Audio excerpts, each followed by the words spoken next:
Detroit had always been a city of ghosts, but lately, Sarah Chen had started seeing new kinds of shadows. They moved differently, their edges too sharp, too deliberate. 3 years on the detective force had taught her to trust her instincts, and something in the city's rhythm had changed. Like the pause before a thunderstorm, when the air grows thick with possibility and warning. Tonight, watching shadows dance across her apartment ceiling at 3 a.m., that warning became a siren's wail. Sarah lay on her bed fully dressed, tactical boots still laced tight. Sleep had become a luxury she couldn't afford, not with the recent spate of disappearances plaguing the city's warehouse district. 16 people in 6 weeks. No bodies, no demands, no pattern except the growing fear in the eyes of her fellow officers. They'd started calling it the shadow case, though never in official reports. Just whispers in the break room, theories passed around like contraband. Knox, her 4-year-old Belgian Malinois, hadn't left his post by the window in hours. His posture remained military straight, ears constantly adjusting to track sounds too faint for human hearing. Most people saw just another police dog, but Sarah knew better. Knox had washed out of the traditional canine program for being and too independent and a polite way of saying he thought for himself. Where others saw failure, Sarah had recognized something rare, a true partner. Her phone buzzed again, the 3rd time in 5 minutes. The screen's harsh light cut through the darkness, illuminating the water stains that mapped her ceiling like alien constellations. And Chen, and she answered, already swinging her legs off the bed. Captain. Maria Rivera's voice crackled through the speaker, tight with an emotion Sarah had never heard from her commanding officer before. Fear. And we need you at the Monroe Street warehouse district. Bring Knox, and Sarah's eyes met Knox's. He'd already turned from the window, his tactical vest gripped carefully in his teeth. And show off, and she muttered, but the familiar warmth of their partnership did little to ease the growing tension in her chest. And what's the situation? Captain, and you need to see it yourself, and Rivera paused, and Sarah heard muffled voices in the background, urgent commands and the static of multiple radio channels.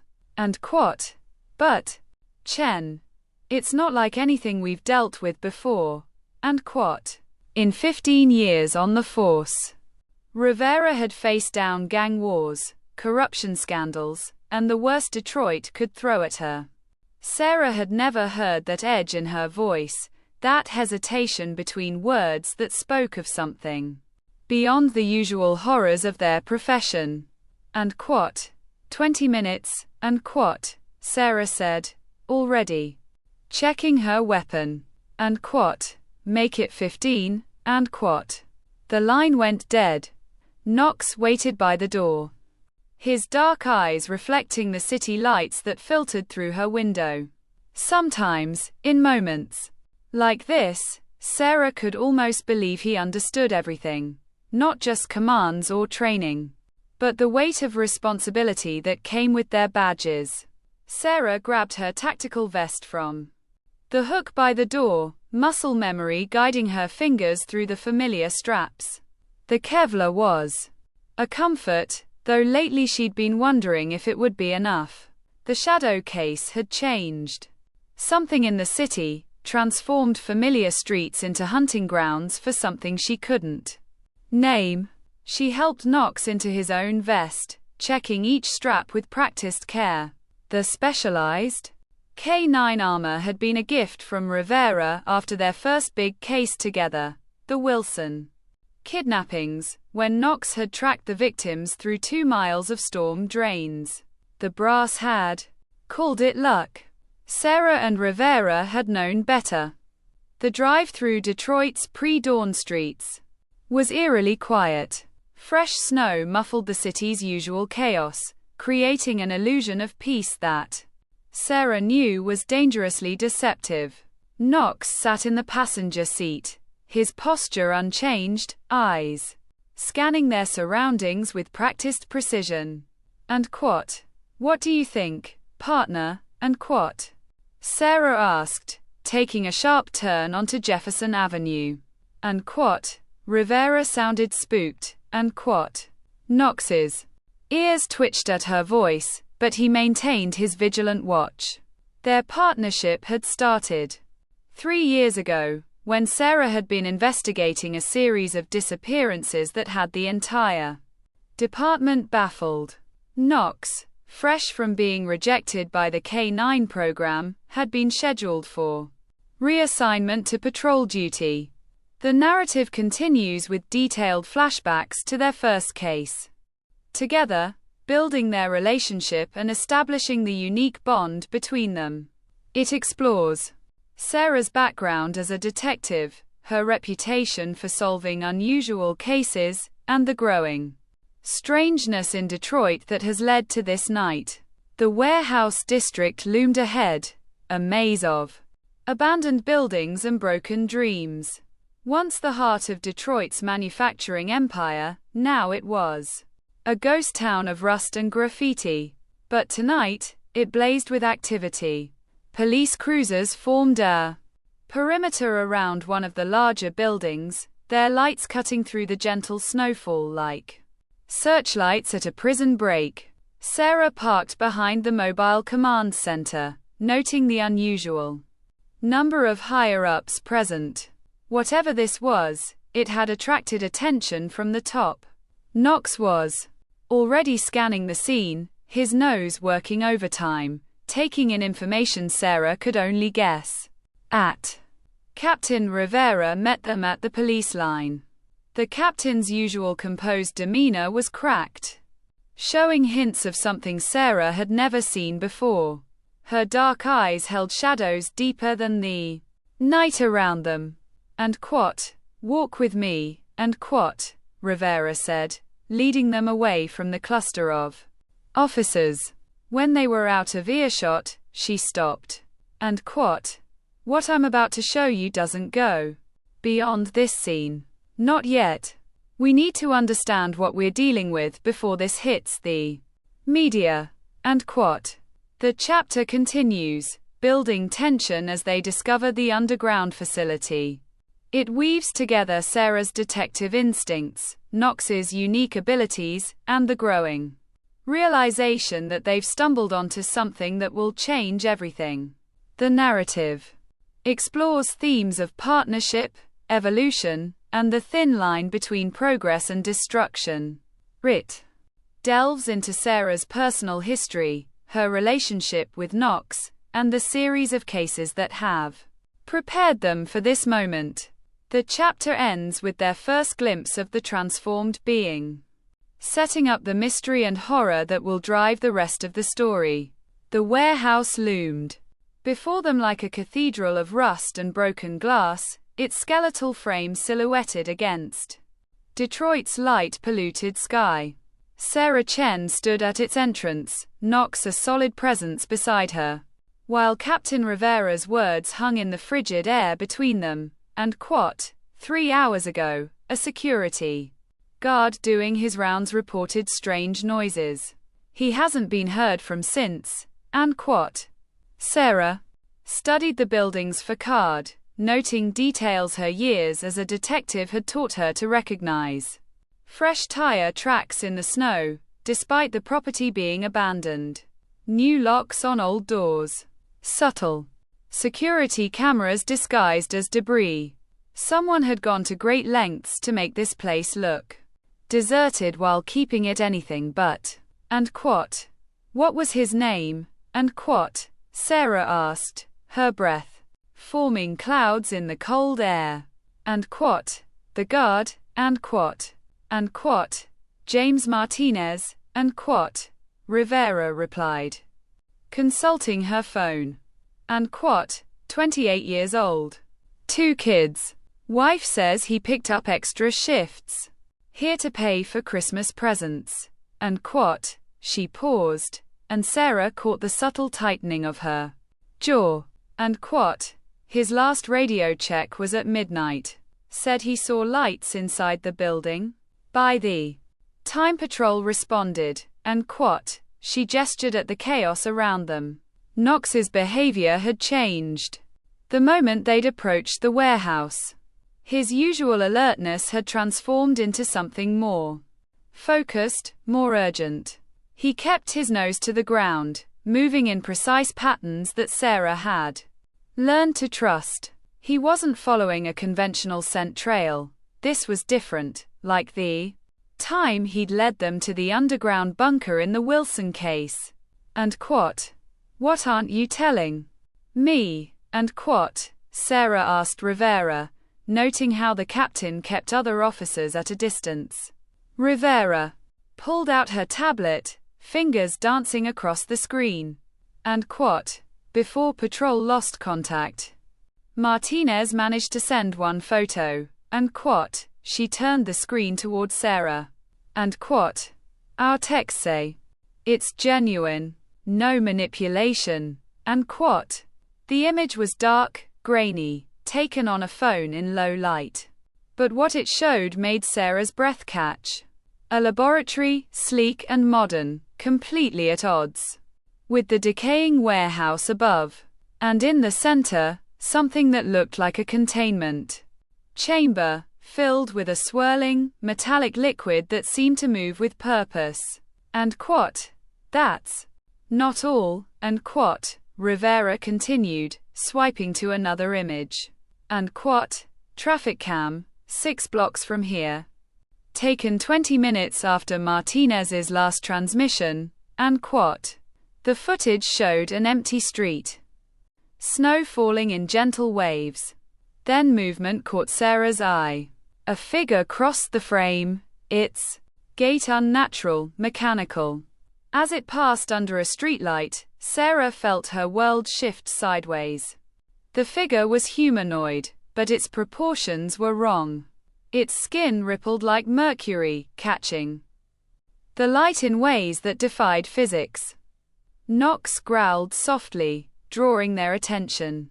He'd moved to the warehouse entrance, his posture signaling that he'd found something significant.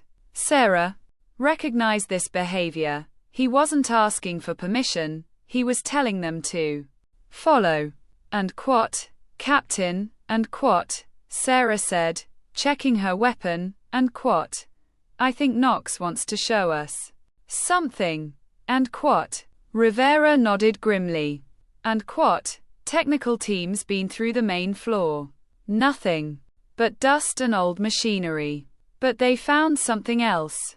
Access points to a sublevel that isn't on any building plans. And the narrative continues, following Sarah, Knox, and Rivera as they descend into the facility. It details their discovery of the advanced laboratory, building tension through environmental details and the growing sense that they've stumbled onto something beyond their understanding. The stairwell leading down was modern, sterile, a jarring contrast to the derelict warehouse above.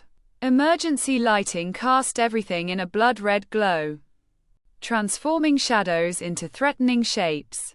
Knox led the way, his movements precise and purposeful, while Sarah and Rivera followed with weapons drawn. And how long has this been here? And Sarah whispered, noting the sophisticated security systems, now disabled by the technical team. And building records show this place has been abandoned for 15 years, and Rivera replied. And but this, and she gestured at their surroundings. And this is new. Maybe 6 months old, based on the equipment we've identified. And they reached the bottom of the stairs, emerging into a corridor that wouldn't have looked out of place in a high-tech research Facility. White walls, polished floors, and doors marked with symbols Sarah didn't recognize. But it was the air that caught her attention. Too clean, too processed. The ventilation system hummed with quiet efficiency, maintaining an environment for something that required precise control. Knox stopped at an intersection, his nose working overtime. Sarah had learned to read his body language like a second language. Right now, he was processing multiple inputs, trying to prioritize. Something here was overwhelming his senses. And quat. This way, and quat, Sarah said. Following Knox's led down the right-hand corridor. And quat. He's got something. And quat. The chapter continues, describing their exploration of the facility in detail. They discover evidence of sophisticated research, hints about Project Prometheus, and finally, the containment chamber. Holding Subject 7. The narrative weaves together scientific horror, detective work, and the growing realization that they're dealing with something that will change their understanding of reality. They found the main laboratory behind a set of heavy security doors. The room was vast, filled with equipment that Sarah couldn't begin to identify. Computer banks lined the walls, their screens still active, displaying data streams and complex molecular models. But it was the center of the room that commanded attention. A series of cylindrical tanks, each 2 stories tall, dominated the space. Most were empty, their glass surfaces reflecting the emergency lighting like frozen blood. But one, the furthest from the door, contained something that defied explanation. Knox's reaction was immediate and unprecedented. The usually composed dog went rigid, every muscle tense. A sound emerged from his throat that Sarah had never heard before. Not quite a growl, not quite a whine. It was almost like recognition. And quat. Dear God, and quat. Rivera breathed, approaching the active tank. And quat. What were they doing here? And quat. Inside, suspended in a silvery liquid that moved like living mercury, was a form that couldn't decide if it was human. Its shape flowed and shifted, sometimes appearing perfectly human, other times transforming into something mechanical, geometric. But its eyes were completely human, and they were open. Those eyes fixed on Sarah with an intelligence that sent chills down her spine. There was recognition there, understanding, and something else. A plea. The narrative continues, exploring their initial investigation of the facility, the discovery of research documents, and the first hints about what Project Prometheus was attempting to achieve. It includes flashbacks to other strange cases that suddenly take on new meaning in light of these discoveries. Technical teams swarmed the facility, documenting everything. But Sarah's attention was drawn to a particular terminal, its screen displaying what appeared to be research notes. As she read, the true scope of what they'd discovered began to take shape. Project Prometheus, the files revealed, wasn't just a research program. It was an attempt to force human evolution, to create beings capable of surviving what was coming. Climate change, environmental collapse, the slow death of a planet. The scientists behind this had believed they were saving humanity. But as Sarah looked back at the figure in the tank, at those 2 human eyes in that impossible face, she wondered if they'd doomed it instead. Knox hadn't moved from his position near the tank. His earlier distress had transformed into something else, an intense focus that Sarah had learned to trust. He wasn't afraid of what was in that tank. He was trying to understand it. And quat, Captain, and quat, Sarah called, gesturing Rivera over to the terminal. And quote, "You need to see this. They weren't just experimenting on one subject. There are hundreds of names here. Test subjects, scattered across the city." And quote. Rivera's face paled as she scanned the data. And quote, "Time bombs," and quote, she whispered. And quote, "Walking time bombs, just waiting to transform," and quote. As if in response to her words, the figure in the tank pressed against the glass. Its form stabilized for a moment, showing them a glimpse of what it was becoming, not a monster, but something transcendent. Something that looked back at them with an understanding that went beyond species. The chapter concludes with the immediate aftermath of their discovery, setting up the crisis that will unfold across the city. It ends with a quiet moment between Sarah and Knox, as they both realize that everything they thought they knew about the world has changed.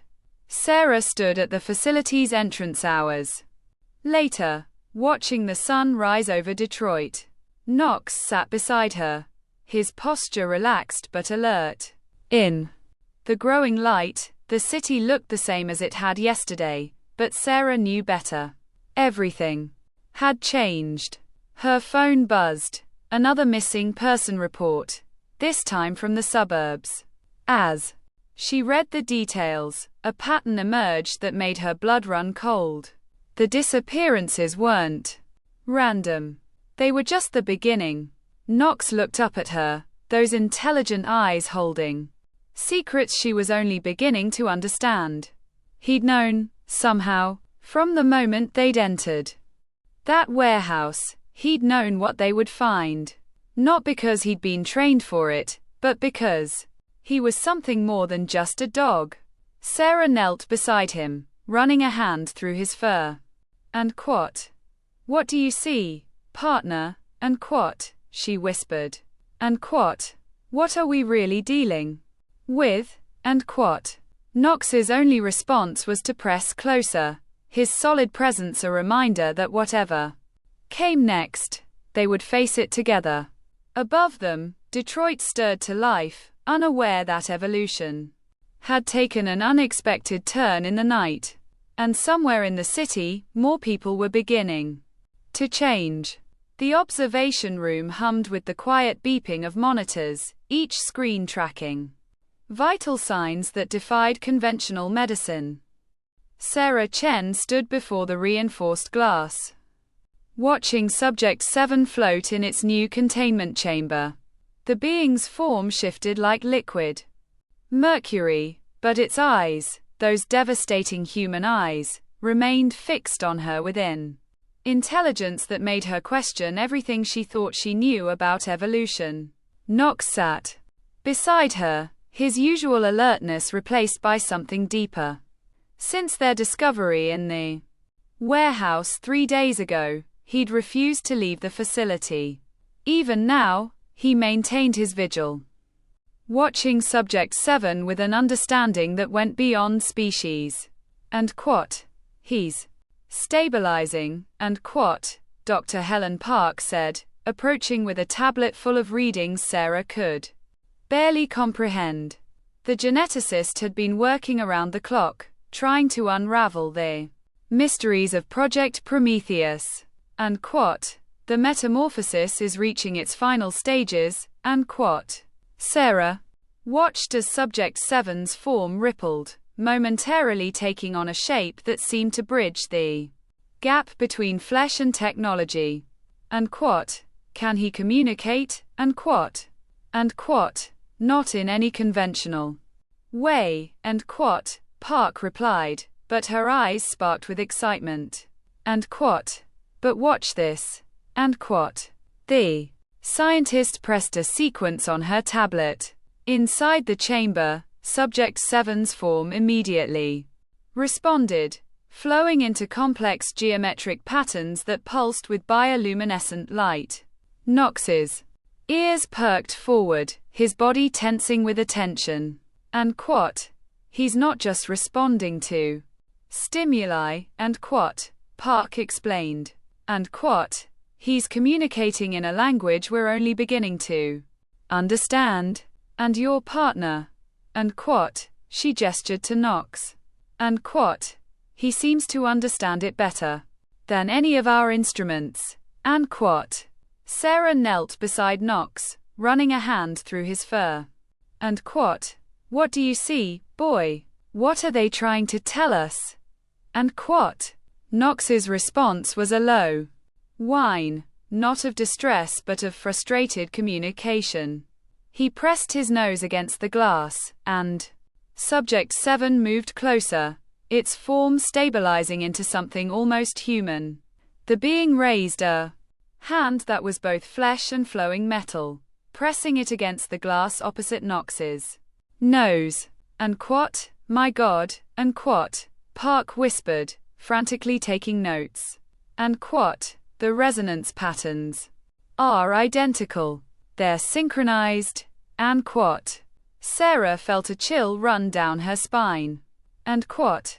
What does that mean? And quote. And quote. It means, and quote.